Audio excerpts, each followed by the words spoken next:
사회구나. 이것을 이것을 막 배워가는 거예요. 그러면서 갑자기 광야에 외치는 소리가 되고 싶었어요. 제 마음속에 갑자기 뜨거운 마음이 막 불끈 일어나면서, 그때부터 뭐 했을까요? 제가 성경을 보고 기도하고 막 이래야 되는데, 데모하고 막 이런 데 빠지게 된 거예요. 투쟁 막 이러면서 학교의 부조리를 막 투쟁하고 연세대 가가지고 막 한총련 출범식 가고, 전북대 한총련 출범식까지 제가 감신대 기수로서 갔다 오고 막 그랬었어요. 근데 데모를 하면 할수록 다른 사람의 어떤 나라에 대한 비리, 학교에 대한 부조리, 이런 걸 고발하면 고발할수록 마음에 어떤 기쁨이 넘쳐야 되잖아요. 근데 내 마음속에 기쁨이 있었을까요, 없었을까요? 점점 없어지는 거예요. 뜨거웠던 신앙이, 성령 충만했던 마음이 어떻게 됐을까요? 남의 부조리를 자꾸만 외치고 할 때마다 점점 공허해지는 거예요. 근데 가장 무서웠던 게 뭔지 아십니까? 제가 그때는 본교회 화천에 금요일 날 밤에 내려가서 이제 자고, 토요일 날 교회 가서 이제 예배를 준비하고 아이들을 가르쳤어요. 아이들을 가르쳤는데 어린이 성가대도 막 이렇게 하고, 그 다음에 아이들 설교도 하고 막 그럴 때, 신학교 이제 1학년, 2학년이니까. 근데 가장 무서웠던 게 뭐냐면 아이들 앞에서 대표 기도하는 거예요. 기도가 안 나와요. 왜? 내 안에 성령님이 없으니까 기도가 안 나오는 거예요. 기도할 때마다 너무 하나님 앞에 부끄러운 거예요. 그리고 거울을 딱 보게 되면 내 거울 속에 비친 내가 성령의 사람이 아니구나. 죄로 찌들고 공허한 내 모습이 그게 보이는 거예요. 너무 괴롭더라. 이게 외치면 외칠수록 자유함을 누려야 되고, 외치면 외칠수록 기쁨을 누려야 되는데, 다른 사람들의 부조리를 외치면서 나를 지켜보니까 내 안에 똑같은 부조리와 죄악이 너무 많이 있으면서 내가 그것을 외친다는 나의 모습이 너무 부끄러운 거예요. 그런데 숨길 수 있었어요. 어른들은 몰라요. 근데 아이들 앞에 섰을 때는 알겠더라고요. 내가 못 견디는 거야. 기도도 못 하겠고, 말씀도 증거 못 하겠고, 너무 괴로웠습니다. 어느 날 거울 앞에 선 내 화장실에서 내 모습을 보는데, 이건 아니다. 하나님은 다 알고 계실 텐데. 그러면서 슬픔이 북받쳐 오는 거예요. 내가 신학교를 왜 갔을까? 그러면서 그 신학교를 가려고 했던 그 뜨거웠던 마음이 생각나면서 그렇게 화장실에서 엉엉 울은 적이 있습니다. 오늘 본문, 애통하는 자는 복이 있나니. 이 구절의 애통이라는 단어는요, 헬라어로 여러 단어가 있어요. 슬픔이라는 단어인데 헬라어로 여러 단어가 있는데, 그런데 이 예수님이 애통이라는 단어를 사용할 때 이 여러 단어 중에서 가장 슬픔의 강도가 높은 그런 단어를 선택해서 사용했던 이 단어가 여기서 사용한 애통이라는 단어예요. 그래서 만약 저보고 이 말씀을 다시 한번 네가 번역해봐라 이렇게 얘기하면 저는 뭐라고 번역하냐면, 애통하는 자는 복이 있나니 이렇게 안 하고 절통하는 자는 복이 있나니. 우리가 느끼는 슬픔보다 더 슬픔, 그런 슬픔을 말합니다. 즉 보통 슬픔이 아니에요. 아주 절대적인 슬픔, 아주 말할 수 없는 슬픔, 그런 표현이 여기서 말하는, 예수님이 말하는 애통입니다. 좀 더 자세히 표현하면, 우리가 하나님 앞에 섰을 때, 절대자니까 하나님 앞에 섰을 때 그 완전하신 하나님의 눈앞에 비친 형편없는 그 내 모습으로 인해서 울 수밖에 없는 그런 애통, 바로 그 슬픔을 오늘 본문에서 말씀하고 있는 것입니다. 사랑하는 성도 여러분, 바로 이런 슬픔을 여러분 신앙생활하다 경험한 적이 있으십니까? 어느 날 하나님 앞에 내가 딱 섰어요. 말씀 앞에 딱 섰어요. 그런데 내 모습이 너무 형편없는 거예요. 내 죄가 너무 크게 보이는 거야. 그래서 하염없이 계속 눈물만 납니다. 눈물만. 그런 처절한 애통, 여러분 그런 경험을 여러분 하신 적이 있으십니까? 주님은 오늘 그런 애통과 슬픔 안에 있는 자들에게 뭐라고 얘기하냐면 애통하는 자에게 복이 있나니, 이렇게 말씀해 오면서 위로해 주시는 것입니다. 바라기는 이러한 애통의 경험이 오늘 저와 여러분들에게 있어지시기를 주님의 이름으로 축원합니다. 자, 그러면 이런 애통하는 자에게 주시는 하나님의 약속이 뭐냐라는 거예요. 약속. 그런 축복이 뭐냐라는 거예요. 주님께서 애통하는 자에게 어떤 축복을 받는다고 했습니까? 그죠. 저희가 위로를 받을 것이요. 위로 받으시기를 바랍니다. 그런데 여기서 사용된 위로라는 단어가 매우 재미있습니다. 여러분, 우리가 성령을 가리켜 다른 말로 뭐라 그래요? 그렇죠? 보혜사라 그럽니다. 보혜사. 보혜사 성령님 이렇게 얘기하잖아요. 보혜사. 여러분, 보혜사라는 말을 영어로는 컴포터라 그럽니다. 위로자. 번역하면 위로자라는데, 이 보혜사라는 뜻의 헬라어는 두 개의 단어가 합쳐져서 만든 게 보혜사라는 단어예요. 누구누구 곁에 나란히 라는 뜻의 전치사 파라라는 전치사가 있어요. 헬라어에. 그런 단어와 또 부름을 입은 이라는 클레토스라는 단어가 합쳐져서, 즉 파라클레토스라는 단어가 보혜사라는 단어입니다. 즉 무슨 뜻이냐면 우리나라 말로 쉽게 해석하면 이런 거예요. 불러서 내 곁에 서 계신다, 이런 뜻이에요. 불러서 내 곁에 서 계신다. 그럼 이것이 위로라는 단어의 본래 뜻이라는 거예요. 다시 말하면 누군가 나를 위로하고 나를 새롭게 하기 위해서 내 곁에 와주신다라는 거예요. 즉 우리가 참으로 애통할 때 누가 다가오신다는 거예요? 성령님이 다가오심을 믿으시길 바랍니다. 성령님이 다가오시는 거예요. 우리가 참으로 애통할 때 성령님의 인재가 함께 하신다는 주님의 약속이에요, 이 말이. 즉 우리가 울 때, 우리가 아파할 때, 전능자 앞에서 부끄러움을 발견하고 말할 수 없는 아픔을 주 앞에 엎드리는 그 순간에 성령님의 임재하심이 나와 함께 하신다라는 것입니다. 그래서 이사야는 이렇게 예언의 약속을 해주셨어요. 이사야서 61장 1절에서 3절 말씀입니다. 한번 읽어보십시다. 시작. 주 여호와의 영이 내게 내리셨으니 이는 여호와께서 내게 기름을 부으사 가난한 자에게 아름다운 소식을 전하게 하려 하심이라. 나를 보내사 마음이 상한 자를 고치며 포로된 자에게 자유를, 갇힌 자에게 노임을 선포하며 여호와의 은혜의 해와 우리 하나님의 보복의 날을 선포하여 모든 슬픈 자를 위로하되 무릇 시온에서 슬퍼하는 자에게 화관을 주어 그 죄를 대신하여 기쁨의 기름으로 그 슬픔을 대신하여 찬송의 옷으로 그 근심을 대신하시고 그들이 의의 나무 곧 여호와께서 심으신 그 영광을 나타낼 자라 일컬음을 받게 하려 하심이라. 아멘. 그럼 이 말씀이 무슨 말입니까? 저와 여러분들이 하나님의 말씀 앞에 딱 부딪혔으면서 나의 주된 모습을 발견하는 순간, 그때 참으로 애통하게 되면 그때 성령님께서 내 곁에 다가와 주신다는 말씀입니다. 그러면 이런 거예요. 만약 하나님을 몰라 불신자가 만약에 애통을 시작했어요. 애통을 시작하면 그에게 뭐가 임한다는 거예요? 성령님께서 임한다는 거예요. 성령의 역사하심을 통해서 하나님을 떠나며 살았던 자신의 죄를 인식하며 애통하게 되는 거예요. 더 심하게 애통하게 되는 겁니다.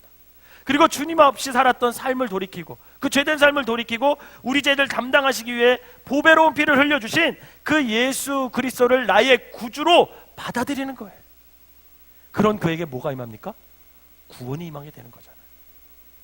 바로 그 구원이 임할 때 이때 사용하는 말이 애통하는 자는 복이 있나니 저희가 위로를 받을 것이며, 이 복이 그 사람에게 임하게 되는 겁니다.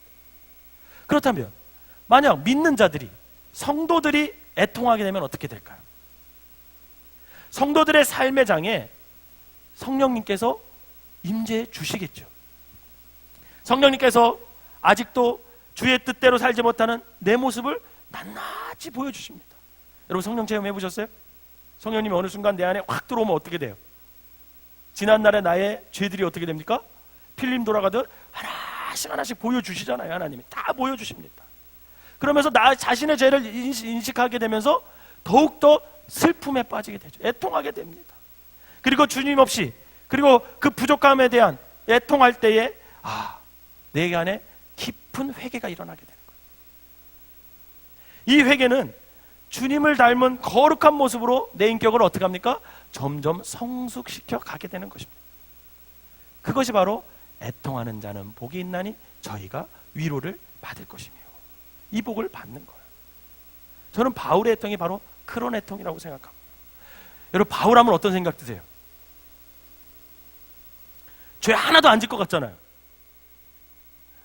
제가 신학교 딱 들어가서 면접 보는데 성경 인물 중에 누구를 가장 존경하냐 물어보더라고요. 그래서 제가 구약에서는 모세를, 신약에서는 베드로를 존경합니다. 그랬더니 베드로를 왜 존경하냐고 물어보더라고요, 저한테. 그래서 제가 뭐라고 대답했냐면, 바울은 너무 완벽해가지고 따라갈 수가 없을 것 같다고. 근데 베드로는 이렇게 딱 보면 저하고 비슷한 것 같다고. 순간적이고 막 이렇게 욱하는 성지, 앞뒤가 안 가리고 달려나가는 모습, 뭐 또 죄 짓고 나서 그 죄에 찜찜하니까 예수님 따라가잖아요. 그런 모습이 나하고 비슷해서 바울은 못 쫓아갈 것 같고, 베드로 정도는 내가 할 수 있어서. 참 교만했죠, 그죠? 지금 생각하면 어찌나 교만했는지 몰라. 베드로를 어떻게 따라가겠어요? 근데도 불구하고 바울에 비교해서 베드로 정도는 따라갈 수 있을 거라고 생각해서 베드로를 좋아합니다. 이렇게 대답했어요. 바울은요, 너무 완벽한 사람 같아요, 이렇게 보면. 근데요, 바울이 참 인간적인 고백을 했어요. 그게 무슨 고백을 했습니까? 로마서 7장 24절이에요. 바울이 이런 고백을 했어요. 시작. 오라, 나는 공고한 사람이라. 이 사망의 몸에서 누가 나를 건져내랴. 여러분, 이 고민 우리도 해요, 안 해요? 해요. 옆 사람한테 알려주세요. 이제 보니까 당신 바울과 동일한 수준입니다. 한번 얘기해 주세요. 시작. 바울이 우리하고 똑같은 고민을 한다니까요. 바울의 마음속에 뭐가 있다는 거예요? 하나는 성령으로 살고 싶은 마음이 있는, 성령의 때 따라가고 싶은 마음이 있는 거예요. 또 하나는 무슨 마음이 있어요? 육신, 그러니까 죄를 짓고 싶은 마음이 있다라는 거예요. 우리도 그래요, 안 그래요? 그렇잖아요. 저 안에도 말씀대로 살아가고 싶은 마음이 있어요. 근데 또 한편으로는 세상 죄에 이렇게 휩쓸려서 그냥 어그장하게 넘어가고 싶은 그런 마음도 있단 말이에요. 이게 맨날 어떻게 되는 거예요? 충돌해. 바울이 그게 괴로운 거야. 그러니까 오늘 뭐라고 고백한 거예요? 오라, 나는 공고한 자로다. 이 사망의 몸에서 누가 나를 건져낼까? 이 바울의 고백, 이게 우리의 고백이잖아요. 그런데 이렇게 바울이 자신 속에 있는 공허함을 발견하고 애통했을 때 하나님은 그 바울을 위로하시고 그 곤고함까지 들어 사용하시면서 이방의 사도로 사용하는 것을 볼 수 있습니다. 여러분, 또한 참으로 애통하는 자는요, 이렇게 자기 죄 때문에도 애통하지만 다른 사람의 죄를 보면서도 애통하는 마음이 있다라는 거죠. 다른 사람이 죄 짓는 거 보면 어떤 생각이 들어요? 여러분은 예를 들어 장로님이나 권사님이나 신앙의 대로 바르게 살아야 하는데도 불구하고 그렇게 살지 못하면 마음속으로 무슨 생각 드세요, 여러분? 솔직히 얘기해 봅시다. 우리 무슨 생각 들어요? 아유, 장로님이나 돼가지고 저게 뭐냐고 말이야. 권사님이 돼가지고 말을 저딴 식으로 하냐 말이야. 목사가 돼가지고 말이야. 어떻게 저럴 수가 있냐고. 이런 마음 들어요, 안 들어요? 들잖아요. 나만 드나? 들잖아요, 우리가. 근데 여러분, 그냥 비판만 하는 것이 아니라 그 사람을 위해서 진심으로 애통하는 마음이 있냐라는 거예요. 거룩하신 하나님을 떠나 살고 있는 그 이웃들을 보면서 내 속에 참으로 슬픔이 일어나는 그런 마음이 있냐라는 거죠. 정말 본을 보여야 할 목사님이나 장로님이나 권사님들이 그렇게 살지 못했을 때 비판만 하는 것이 아니라 정말 그들을 위해서 참으로 슬픔을 마음을 가지고 눈물을 흘리면서 기도하는 모습이 우리에게 있냐라는 거예요. 하나님은 우리에게 바로 그런 눈물을 원하신다는, 비판하기보다 바로 예레미야가 그런 눈물을 흘렸습니다. 망해가는 조국, 죄로 가득한 조국, 죄악에 빠져 허우적거리는 그 지도자들을 보면서 통곡하는 마음, 그게 예레미야의 마음이었어요. 예레미야 9장 1절입니다. 시작. 어찌하면 내 머리는 물이 되고 내 눈은 눈물 근원이 됐고 죽임을 당한 딸 내 백성을 위하여 주야로 울리로다. 아멘. 바로 예레미야 애통이 이런 애통이었어요. 자기 자신의 죄 때문에도 울지만 나라가 망해가는 것, 나라의 죄, 민족의 죄, 지도자들의 죄를 보면서 예레미야는 눈물을 하염없이 흘렸다라는 것. 바로 이러한 애통이 여러분들에게도 있어지시기를 주님의 이름으로 부탁을 드립니다. 그러면 예수님도 우셨을까요? 안 우셨을까요? 예수님도 우셨어요. 우리는 예수님도 눈물을 흘리신 것을 성경에서 찾아볼 수 있습니다. 자기가 당신이 그렇게 사랑했던 민족, 그래서 그렇게도 메시아를 기다려왔지만 그 메시아를 거절하고 신앙과 상관없이 살고 있는 그 이스라엘 백성들의 참다운 모습을 바라보셨던 우리 예수님께서 어느 날 감람산 위에 올라갑니다. 그리고 그 감람산 위에서 예루살렘 성을 쫙 보면서 눈물을 흘리셔요. 마태복음 23장 37절입니다. 한번 읽어볼까요? 시작. 예루살렘아 예루살렘아 선지자들을 죽이고 내게 파송된 자들을 돌로 치는 자여, 암탉이 그 새끼를 날개 아래 모음과 같이 내가 내 자녀를 모으려 한 일이 몇 번이더냐. 그러나 너희가 원하지 아니하였다. 그럼 이것이 바로 주님의 애통. 그래서 한 청교도가 이런 고백을 했습니다. 살아있는 신앙인에게는 눈물샘이 마르지 않습니다. 여러분, 이처럼 살아계신 하나님 앞에서 내 부족함이 발견되었을 때, 주님의 거룩하심 앞에서 그 내 죄된 모습이 발견되는 그 순간마다 우리는 그 하나님의 뜻을 떠나 그분의 기대에 부응하지 못하고 살고 있는 내 모습 때문에 눈물을 흘리는 그런 모습이 나 안에 남아있냐라는 거예요. 안타까운 내 이웃의 삶의 모습을 보면서, 우리를 둘러싸고 있는 이 나라의 부조리와 죄를 보면서, 이 사회가 죄악으로 흘러가는 모습을 바라볼 때 과연 우리 속에 흘리는 그리스도인으로서 그런 눈물을 흘리며 살아가고 있냐라는 거죠. 그 눈물을 흘릴 줄 아는 자가 그리스도고, 그 눈물을 흘리는 그를 주님이 위로하는 복을 받게 된다라는 것입니다. 사랑하는 성도 여러분, 살아있는 신앙인의 눈에는 눈물의 샘이 마르지 않습니다. 그래서 신앙이 메말라 버리면 그 눈물이 메말라 버리는, 시편 84편 6절 말씀을 읽어보도록 하겠습니다. 시작. 그들이 눈물 골짜기로 지나갈 때에 그곳에 많은 샘이 있을 것이며 이른 비가 복을 채워 주나이다. 아멘. 즉 주님으로 인하여, 그리고 주님의 뜻이 이 역사와 내가 사랑하는 사람들 삶 속에서 이루어지기를 간절히 기대하지만 그렇게 살지 못하는 내 모습과 이웃들의 안타까운 모습으로 인하여 흘려지는 그 성도들의 눈물을 보면서 주님께서는 우리의 삶과 역사를 치료해 주신다라는 것을 여러분 믿으시기를 바랍니다. 그래서 그들에게 축복해 줍니다. 눈물을 흘리는 교회, 눈물이 흘리는 신앙의 가장, 눈물을 흘리는 지도자가 있을 때 거기에 주님의 위로의 축복이 일어나는 것이고 회복의 역사가 일어나는 것입니다.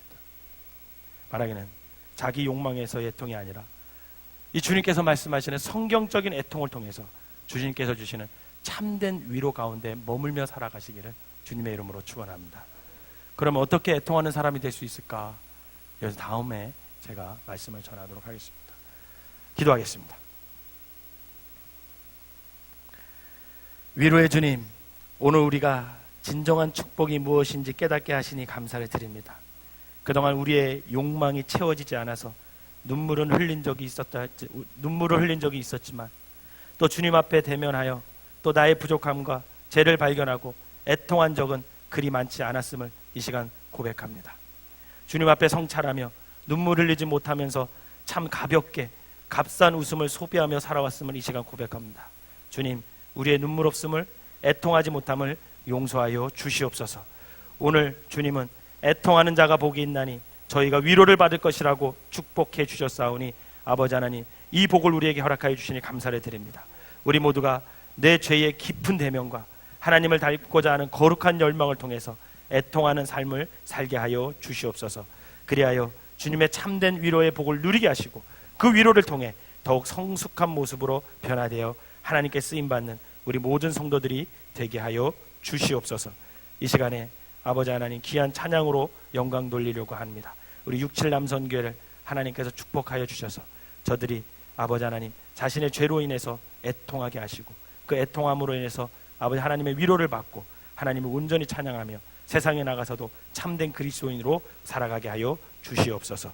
예수님의 이름으로 기도하옵나이다. 아멘.